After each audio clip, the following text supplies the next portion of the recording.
Wine. Yung mga bata, yung binigyan ng marshmallow, kapag hindi mo kinain, meron kang rewards. Another marshmallow.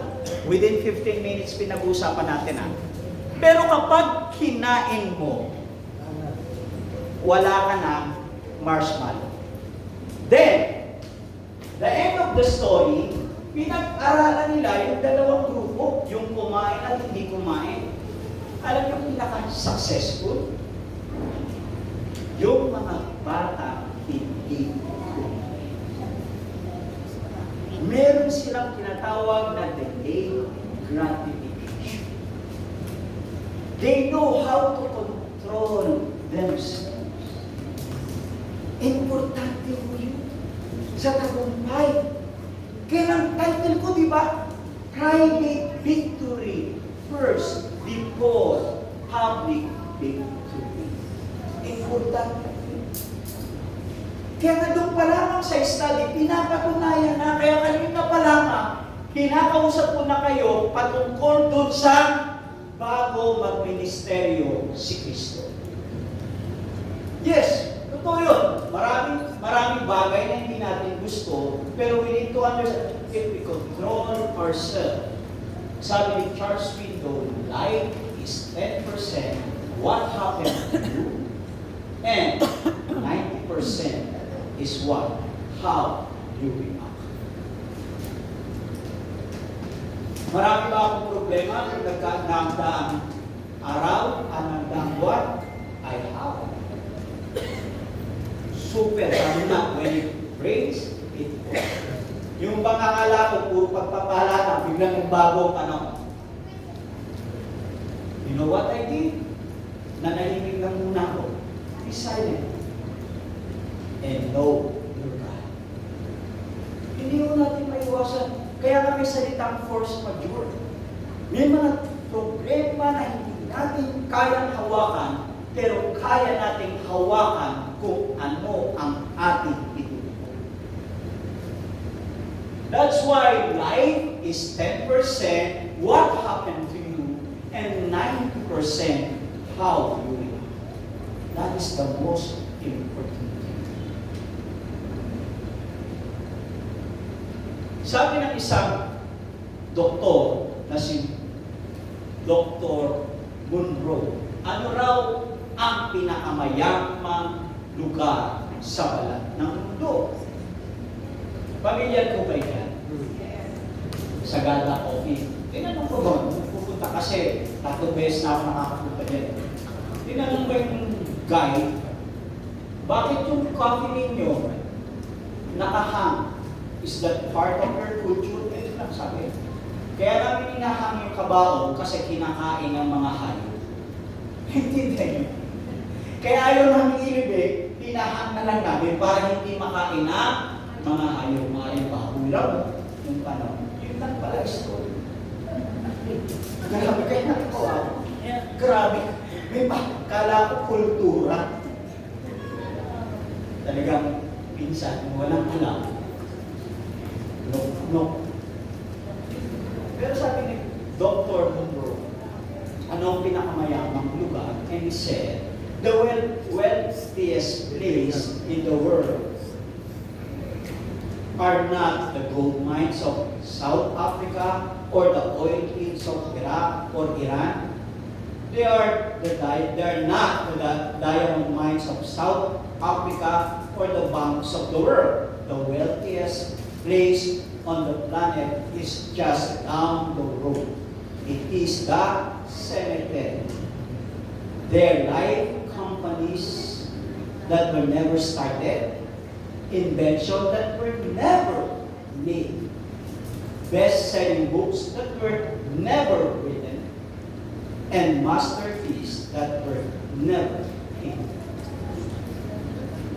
Kagabi, kasama ko si Dr. Morpe, we went to San Pablo, dinalaw namin yung bangkay in order to respect na isang kaibigan. Dahil patay. This woman, para may idea kayo, Until now, nanghinayin ako sa pagkamatay niya. Why? She has 3 degrees. Architect, painter, management.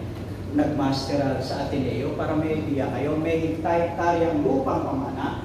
May maraming kondo, everything. At ang boss niya, naging boss niya, si Dr. Binay. Naging boss niya si Mayor Lim. Naging boss niya si Isko, in short. And she's single, by the way. And she died last 4 or 5 days ago. Nakita na lamang siya, bumaliktad, tapos sa kama, kung sa ano, nakita siya 1 hour na raw patay, according to the hospital, dead on arrival. Nagkaroon na rupture na disc. Napakagaling na pinto. Yung pinto na binigay sa akin, more than 500,000 ang presyo. Napakahusay, parang ako solo painter. At sayang, yung skills niya, yung knowledge niya, everything. But we need to understand whether you are good or not. Kukunin tayo ng Diyos. Yes. That's why Dr. Lutero is right when said, were never written and masterpiece that were never painted, ang pinakamayamang lugar ay ang cemetery. For 2 reasons probably. Marahil ayaw nilang gawin yung dapat gawin. Takot sila sa response. Marahil yung ibang tao ang kumuha ng buhay nila o ang job. Maraming dahilan. Kaya nga napakalaga na nakikinig kayo sa akin ngayon, kayo sa FB, kayo nandito. Habang buhay tayo, gawin natin ang tama at maganda para sa sarili natin at para sa Diyos at para sa ibang tao. Amen? Amen.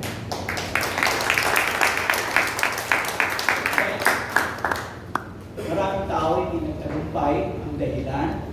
Marahil tama si Mary Kay Ashton. She said, there are 3 types of people. First, those who make things happen. Second, those who watch things happen. Thirdly, those who wonder what happened. Ibig sabihin, let's go back to Doreen. When he heard that there is good life after my present life, what he did, he made things, she made things happen. Until now, yung mga kasama niya, they are watching things happen to her. At matindi, yung iba niya pang kasama, they wondering what happened. Until now, kahit ako, nawawander ako, nung nangyari sa 6 months, multi-millionaire. Kung siya pinagpala, kayo, hindi ba kayo pagpapalain ng Diyos? Yes or no? O baka naman kaya hindi kayo napapagpala kasi hindi nyo ginagawa yung dapat niyang gawin. Not her business now, but what I'm saying, the faith, the belief. Kasi nung nagsimula yun, naniwala siya, nanampalataya siya. Naintindihan natin? And he acted on it. That's why James said, ang pananampalataya, walang gawa, ay bakit? Dead. Faith without action is dead. Okay. Kaya isipin natin, for as he thinketh in his heart, so is he. Kung iniisip nyo ito ay hindi maganda, tama ka. Kung iniisip mo ito ay maganda, tama ka rin. Ibig sabihin, kung ano ang inisip ko, tama ka. Pero ang resulta, tama ba o? Pag inisip mo hindi nyo kaya, tama ka. Pag inisip mong pangit ka, tama ka. Pag inisip mong hindi ka magaling, tama ka. Kasi yan ang inisip. Pero kung inisip mong gagaling ka, huhusay ka, yayaman ka, maraming maniniwala sa iyo, marami kang mapapasahan ng positive, tama ka rin. Amen? Amen na naman palakpak ko. Because everything is created twice. Bago ko napunta rito, 1 month ago pa, tinapos ko na kung anong sasabihin ko sa inyo. I know it already. Because it's already made in my mind. Yung ginagawa ko ngayon, it's only a replay. Naintindihan natin? Ganon din, bago kayo magtagumpay, nagtagumpay muna kayo sa isipan ninyo. That's why, for us, He thinketh in His heart. Hindi sinabing in His mind. So is He. Yes or no? Yes. And then, I believe kapag ating paligid o ating what will happen? What we need is what? If you want revolution, there is no or changes. Would you mind to read it? 1, 2, 3, go. Read it faster. Oy! Hindi daw masabi. Tatanungin ko bakit? Oy, Olan Ignacio, Oy, ano ba yan? I found it. Oy! There is no revolution without revolution. We need passion for our innovation. If you will not innovate yourself, nothing will happen to you. Tandaan niyo po yun. Whether you are a pastor, whether you are a Christian. Kasi nga, ang Diyos nga mismo, innovator eh. Kaya nga may revelation, may prophecy. What will happen in the future? Yun ang tandaan yun. Ang revelation, naisulat yan, prophecy. Sinasabi niya, what will happen in the future. But one thing I know, I don't know what the future holds. But I know who holds our future. Yes. Amen? Yes. Yun ang importante. And then, this one, ito maganda. Leaders are made, they are not born. Narinig niyo na ba yan? Di ba parang tama? Sabi mali yan. Leaders are not made. They are born. Sabi naman ng mundo, leaders are made, they're not born. And many people naniniwala, they are believing on that statement. Nung pinag-aaralan ko, no, it is written in my book. By the way, I'm a book author. Sinulat ko yan. I want to prove to you that leaders are not made, but leaders are born. Two things. Sige, pumalakot na kayo. Two things. I want to prove it scientifically. Kasi pag napatunayan ko scientifically, leaders are not made, panalo na ako. Kahit hindi ko nasabihin ng Diyos. Pero pag pinag ko scientifically and spiritually, complete yung pagkapanalo. I will prove to you. By the way. Etong sabi ko, leaders, pakibasa ng malakas. Leaders are born. Pakilakas. Leaders are born. Pakilakas ulit. Leaders are born. Ang hina, pakilakas ulit. Leaders are born.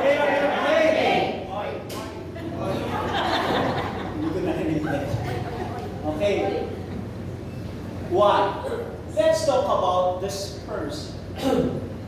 Kasi lahat naman tayo, pagkatapos ni Adan, Maliban kay Adan at kay Eva, nagsimula tayo sa sperm. Am I right? Yes or no? Yes. Kaya nga tanong ng iba, si Adan ba si Eva may puso? Oo nga. Kasi hindi naman sila pinanganak sa tiyan, di ba? Si Eva, kinuha sa tadya. Hindi para tadyakan, kundi para mahalin. Di ba? Ang una raw na tinatawag na anesthesia, yung ginawa ng Diyos kay Adan. Pinatulog siya. At ang unang operation, kinuha yung si Eva sa tadya. Tapos ang una raw Taylor man, ang Diyos kasi dinamitan ng Diyos sila Eva at Adan. Nakita niyo yung mga una? Talagang Genesis yun, una sa lahat. Okay, ang sperm, para may idea kayo, kapag healthy ang lalaki, meron siyang tinatawag na 65 billion sperm cell ang lumalabas. Ilan? 65 billion sperm cell ang lumalabas sa kanya. At ang nakakapunta lamang sa tinatawag na woman's ovum ay 300 to 500. Ang idea. Ilan yung lumalabas? 65 billion. Ang nakakaabot lamang sa ovum, 300 to 500. Hindi yung lahat nakakapasok. Imagine this, if you are a sperm cell, para kayong tadpoles. Nagunang lumangoy, walang nag-instruct sa inyo, walang nag-motivate sa inyo, pumunta kayo sa itlog ni nanay. Naintindihan niyo? Pero lahat sila, lumalangoy papunta mo. Kung may sito yun, sikuhan. Kung may payong, tadyakan. Kasi habang lumalangoy sila, yung iba namamatay na. They cannot survive. Doon pa lamang. Ang tawag doon, survival of the fittest. Ang pumasok out of 300 to 500 sperm cell, maaaring isa, kung twin, dalawa, kung tatlo, triplet, kung apat, quadruplet.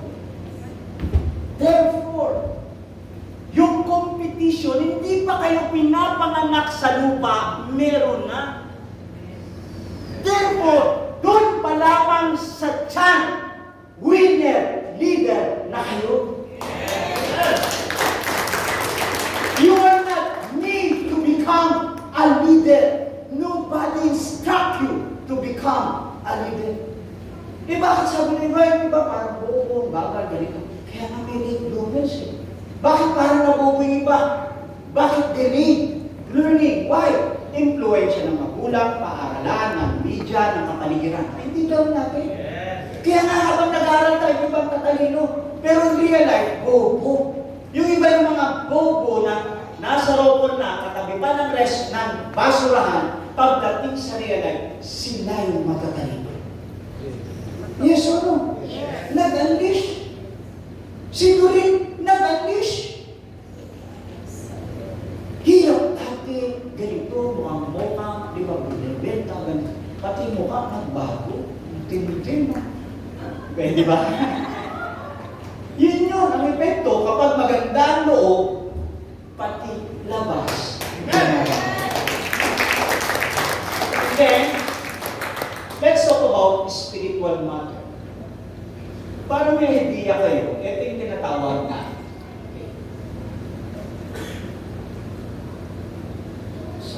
Spirit, God, and Eve. Etong tanong, ang Diyos ba leader? Yes. Ang Diyos ba winner? Yes. Tingin nyo, etong sabi, let us create man in our image. That is the first creation. Second creation, which is everything was created twice, kumuha siya ng putik at piningahan. That is the second creation. Ang tanong, kung leader ang Diyos, therefore, yung ginawa niya ay meron din DNA of God, but not God. Naintindihan natin? Ulitin ko, Adam has the DNA of God, but not God. Are you learning? Yes. Di ba napatunayan ko, scientifically, spiritually, that we are born leaders. We are not free. Amen. Yes or no? Tayo lang mga leader ay hinuhong, pinapagaling. Kumbaga sa kutsilyo, hinahasa. Pero kutsilyo na tayo.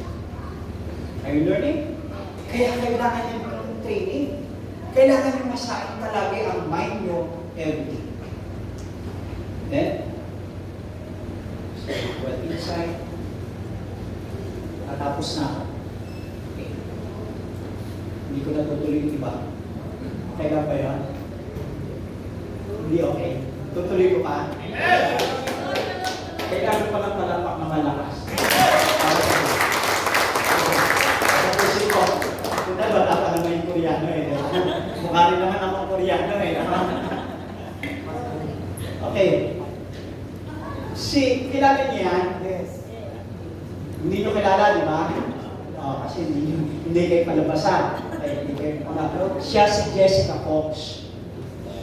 Kasama ko niyan si Dr. Walker. Kinunang ko siya ng shoot nung Ice Pack Robinson Pioneer. Tingnan niya yung kamay niya. Kumain siya ng chicken feet. First time na gamit ang feet. Hindi lang natin. Dahil si Jessica Fox po ay putol ang kamay. Ay, hindi putol, walang kamay. Inborn. Hindi nga alam ng doktor bakit walang kamay. Kasi pinanganak na lang, hindi kaya kasi. Pero nakakapaglagay ng contact lens sa pamamagitan ng paa. Nakakapagtsako sa pamamagitan ng paa. By the way, black belt ito sa Taekwondo. Nakakapag-computer sa pamamagitan ng paa. At ang matitito, nakakapagpalipad ng aeroplano sa pamamagitan ng paa. And she said, look ma, no hands. Malupit hindi. Kung hindi naayos ang isip niya, mamamalimos lamang yan sa Amerika. Kasi pin-up to. Ang nanay, Pinay, ang tatay. Nakita niyo? Tapos, ito, iba pa religion ito. Hindi katulad mo. Hindi katulad natin na Christian. Iba yung religion niya. Christian din siya, pero iba yung religion niya. Naintindihan niyo? Pero siya, naintindihan niya kung anong buhay. Naintindihan niya na ganito na ako, kakawawain ko pa yung sarili ko. Amen. Sayang, hindi ko alam yung... Tingnan natin ito. Kaya ba yung sounds niya? Yeah, please. Thank you, Mama. Wala. Di ba, next time na lang. Next time na lang, papalabas ko sa inyo. Yan po si Jessica Fox. Pag nasa Pilipinas, lagi kami nag-uusap. Ito yung bahay niya, pinuntahan ko. Then, yan, tingnan niyo yung paa. Binigay ko yung USB sa kanya, paagi namin. Tapos, pag nakikita kami, shaking of our feet. Kaya, marunong din pala makipagkamay. Yung mala, makipagpaa. Kaya madalas, nagpapaahan kami, hindi kami nagkakamay. Why? Siya hindi kompleto. Kayo kompleto. Pero siya, sikat. Yung iba sa atin, hindi sikat. Ibig sabihin, mas kaya natin gawin yung ginagawa niya kasi kompleto siya. Meron lang siya sa kanyang espiritu na wala. Tulad nito rin, naging multi-millionaire siya kasi meron siya na wala. Ang matindi niya, meron na tayong Diyos, pero hindi natin kinukuha yung binigay sa atin ng Diyos. Now, anong nag-motivate sa Kanya? Ano sa tingin nyo? Ano yan? Ano po? Ano? Desert? Yeah, desert. Yan po yung Mount Pinatubo. Kapuputok lang yan. Kaya puro Asia siya. Kasi isa po akong mountaineer, yan po ako. Gusto kong palitin yung historical nung time na yun, yung Mount Pinatubo. Pinanitin ko po yan, siyempre kasama yung mga teammates ko. Now, ano yung nag-motivate sa akin para palitin? Siyempre, gusto kong puntahan yung historical Mount Pinatubo. What happened? Tapos naligo pa ako dyan sa kanyang, kasi meron yung balsa na maliit na kawayan, naligo pa ako. Tinignan ko talaga. Kasi adventurer ko. I want to see something. I want to learn from that matter. Now, ano yung motivation sa akin? Ulitin ko, this is historical and then I want to see Mount Pinatubo. Now, kung ganun yung paligid, etong papakita sa iyo. Nasa disyerto ka, mainit. Ano ang pakiramdam? Refreshing. Diba? You want to see that ice cream. Yes or no? Kasi mainit na. Doon nga ako nakatikim ng pinakamasarap na Royal Blue Orange. Kasi nung pagbaba namin mula Mount Pinatubo, yung jeep may dalang styro, tapos merong malamig na Royal. Nung pag-inom ko, nakapikim ako. Yun ang pinakamasarap na soft drinks na naramdaman. Lalo na siguro kung ice cream. Pero actually, it is not the ice cream that motivates me. I am the motivator. Amen. Hindi yung kayamanan ang nag-motivate sa iyo, kundi ikaw mismo ang nag-motivate sa sarili. Hindi mo natin? Yes. Because there are two types of motivation. One is intrinsic and the other one is extrinsic. Intrinsic, syempre, within. Gagawin ko dahil dito, yung iba parangal, ganito, ganyan, everything. Hindi niya kailangan ng kailangan. Kailangan niya lang parangal, recognition. That is extrinsic. Yung motivation naman is peace of mind, that is extrinsic. Pero pagdating naman, may pera, may ganito, may bahay, that is extrinsic. Walang masama. Parehong tama yan. Pero ulitin ko, ang motivator kayo. Therefore, if you want to become a multi-millionaire, Doreen is not the motivator. You are the motivator. Intindihan natin? I-benchmark nyo lang. Now, ito yung libro, meron akong libro, hinahanap ko nga yung libro kong ito. Ito yung libro na binili ko about motivation. Jackass and Carroll's Principle. Ano yung Jackass Principle? One is carrot and one is stick. Kung makikita nyo, meron doon, yung ginawa ng isa, yung ano bang, donkey. Bisero ba tawag doon? Yung bisero, ginawa niya, nilagay niya yung stick dito, nilagay ng carrot, habol naman siya ng habol. Kasi para sa kanya, na-motivate siya to eat the carrot. Yung iba naman, para bumilis yung takbo ng donkey, pinapalo, parang kabayo, pinapalo ng hinit. Ibig sabihin, ang magiging motivation ninyo, sarili nyo, ayoko masaktan. Diba?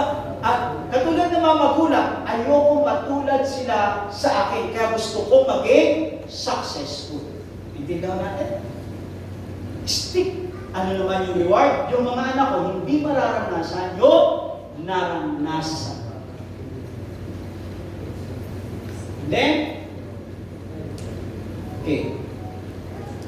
Yan po yung itsura ko no, sa Bohol, Panglao. Dito na ako halos magwawakas. June 22, 2014. Sa June 22, 10 years na. Yan yung huling kuha ko nung matinumpa. Kasi after nun, sa Bohol ako, na-raptured aneurysm ako. Sabi ko, paano yung raptured aneurysm nung kinamatay ni Fernando po? Si Fernando po, pumutok kasi po kasi. Yun yung kinamatay ni Isabel Granada, sumabog Granada kasi. Yung sa akin, nag-ignite na kasi all ignition. Joke lang yun. Okay. Dual, hindi yung isa, dual ruptured aneurysm. Yung kinamatay kagabi, yung very best friend ko, yun din yung nangyari sa akin. Kaya lang siya, kalalog kasi nakalog. Kita niyo? Ako, hindi. Oy. Yan po yung itsura ko. Meron akong 19 stitches. Imagine yung ganda-ganda. Katawan mo, ganyan. Tapos bigla na lamang ganyan yung utak. Tapos hindi ka makatayo, parang ang saranggolang may kilya. Hirap na hirap. 26 days ako sa Tagbilaran, Bariotic Hospital. Kaya nga hindi ko alam, muntik na akong pang siya mamatay doon kasi habang naka-stay ako, balik patay lang, iyak na lang, iyak. Ito yung buhay ko. Now, what is next? That is motivation. Nung pag-uwi ko sa Maynila, nagpatupit ako agad ng semikalbo. Sabi ko dito, after I rose from the bed, actually from the bed of death, hindi ko na lang nilagay doon, I made an extreme gain. Expedition as I journeyed back to great help and serving as pathfinder, role model for others to emulate. Now, ibig sabihin, ang motivation ko, alam nyo, nung nabiyak na yung ulo ko, ang unang umano sa akin ay tinatawag na yung self-esteem ko bumaba. Sabihin, yung mga ginagawa ko dati, hindi ko ito magagawa. Bagsak na. Tapos, ganyan. Sabi ko, no, hindi ako papayag. Ulitin ko, I want to defy science with the grace of God. Kasi pag ganyan, inutin ka na talaga ruptured aneurysm eh. You know what happened? Ito, ulitin ko thus serving as pathfinder, role model for others to emulate. Ibig sabihin, I want to become successful again, not because of me, but to inspire many people. And lastly, to glorify my God. Amen. Binuhay ako ng Diyos, hindi para maging gulay, binuhay ako ng Diyos para magbigay ng buhay. Then, para may idea kayo, wala to, ayan, kaya dalawa yan, kasi dito yung biniyak, tapos dito biniyak yung bumuko yan, tinanggal. Kaya kung yung may salitang open-minded, ako open talaga yung style. Kaya open-minded ako. Intindihan nyo? Kaya ganyan yung itsura niya. And then, 2 hairlines. Ito yung walang sabi-sabi, after 3 months, bigla akong in-India nung kasama ko, ganyan, sige, punta tayo na lang ng Baguio. 45 days after my brain operation, oil tested, stamina, memory. Nakabalik ako, balikan lamang. Ibig sabihin, alam ko pa rin yung Baguio para bumili ng Sagada Coffee. Tapos, pangalawa, yung stamina ko, ako driver, kasi naka-sports car pa ako noon, kaya madaling maneho, yun yan. Yung reflexes, kailangan makita ko yung reflexes ko kung okay pa. Now, ito lang po yung, actually, hindi naman ito yung totoong picture. 200 maximum speed, kabubukas lang ng T-Flex. Kung sinubukan ko, nahuli nga ako. Sabi ko, yun yung coach ko. Kasi wala pang plate number, wala pa akong lisensya. Eh, buti na awa kasi biyak yung pulo ko, pinakita ko lahat, everything. Kagagalit ko lang. Kaya pinatawag ako ng police. Hindi nyo? Kasi I want to test myself. And then, what happened to me? Naka-mountaineer po ako ng 8 times. 2 years na po yan, dinocument ko everything. And then, yan po, naglambitin po ako, nag-scuba po ako 2 beses, nag-snow, hindi, ang tawag yan, ski, sa ski, nag-surfing pa po ako. Sa Korea yun, yung ski. Nakatayo po ako, imposible palang makatayo na pag 51 years old ka na. 51 ako that time. Dahil pag 30 raw pataas na, medyo mahirap na ang balance. Brain operated pa ako, imbalance pa. Kaya by the grace of God, sabi ko, hindi ako uuwi ng Maynila na hindi ako nakakakit. Kanya, because brain power. Then, syempre, bumalik na ako sa aking pag-exercise noon. Sabi ko, back to gym na ako ulit. And then, yung libro ko, yan, si Doc Morphy po ang tumulong sa akin dyan para mag-edit. Dalawa kasi editor ko yan. 12 chapter. Ito po yung kinalabasan niya. The books. Yan po yan. Tapos po yan sa tulong ng books. And then, yung life at work and training. Nagte-training po ako noon. Yun ang passion ko, training. Yan, maraming training akong ginawa. Countless transformational training. Yan po yan. Tapos, nagtanda ako sa Mega Mall 2 beses. Yan po yung mga training ko noon. Unstoppable training. And then, yan po yan. Nag-cruise po ako. Naging top po ako sa Laminite. Sama po sa Europe po yan. Napuntahan ko ang South Korea. Dahil 2 years yan, after ng pagkabiyak sa ulo, napunta ako ng Germany, napunta ako sa Italy, napunta ako sa Spain. And then, naging Doctor of Humanities po ako, dapat patay na ako. At naging Doctor of Philosophy po ako, nirecommend po ako ni Dr. Borpe kasi ano ako. At syempre, nagkaanak pa ako na isa, 6 years old na po yan, being a civil man. Kanya po yun. My point is this. Kaya ako sinasabi sa inyo, una, ang sabi kanina ni